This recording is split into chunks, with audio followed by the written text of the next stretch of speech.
Dahil sa ginawang komento ng commentator na si Charles Barkley patungkol sa estado ng mga Pilipino sa NBA, kay Soto na pag-uusapan ngayon sa ilang mga team sa NBA. Eto na nga bang hudyat na magkakaroon na tayo ng kauna-unahang pure-blooded Pilipino sa NBA? And bago tayo magpatuloy mga kaibigan, please huwag kalimutan mag-like and subscribe and always pa-hit ng notification bell.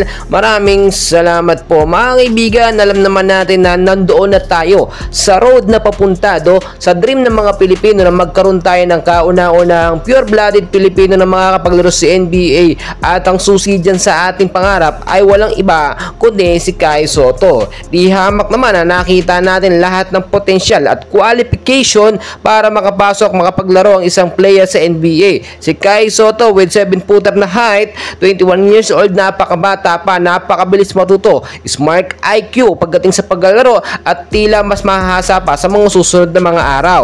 Mga kaibigan, tulad ng aking sinasabi, dahil dito sa naging komento nitong si Charles Barkley, ay umiingay ngayon ang Pinoy big man natin na si Kai Sotto. Bakit kamo? Yung popularity kasi ng Pinoy big man na si Kai Sotto, hindi lamang yan nakakaabot dito sa Japan B-League, NBA Australia, EuroLeague, at kasama na din yan ang pinakamataas na liga sa buong bansa na NBA. Din recently, alam naman natin na halos ang sumusuporta sa NBA, yung mga viewers nila, almost 50% niyan ay nanggagaling po sa mga Filipino fans. So hindi naman lingid sa ating kaalaman, kaya din nasasabi nababanggit itong mga Pilipino dito sa NBA minsan sa mga commentator, sa mga interviews, gustong-gusto nila na magkaroon ng Pinoy na maglaro sa NBA. Nandun na tayo sa point na trinay naman ni Kai Sotto na magpa-drop, pero na-undrap siya. Pero yung sinasabi natin na two-way contract sa mga NBA teams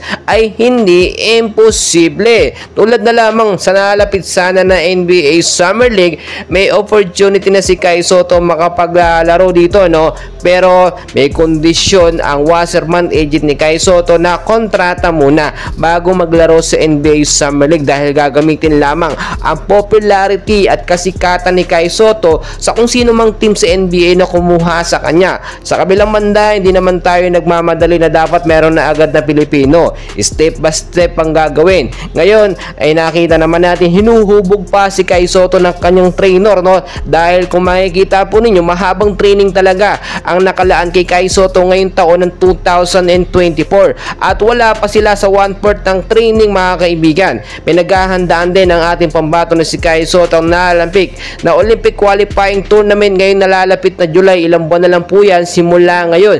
Yan po ang pinaka main priority ng ating pambato na si Kai Sotto. Kaya naman, basta maipakita ni Kai Sotto yung kanyang full potential po dito sa Olympic qualifying tournament, mga NBA teams na po ang lalapit sa ating pambato na si Kai Sotto, at mapapahiya na lang etong commentator na si Charles Barkley patungkol sa pag-underestimate niya sa mga Pilipino basketball. Mga kaibigan, alam natin na hindi imposible makapasok ang mga Pilipino sa NBA, basta tiyaga lamang, dedication, lalo na't meron tayong prospect na pwedeng makapasok. Si Kai Sotto nga tinutukoy ko, kaya huwag tayong mawala ng pag-asa. Patuloy ko po kayong update mga kaibigan, and please huwag kalimutan mag-like and subscribe. Maraming salamat po.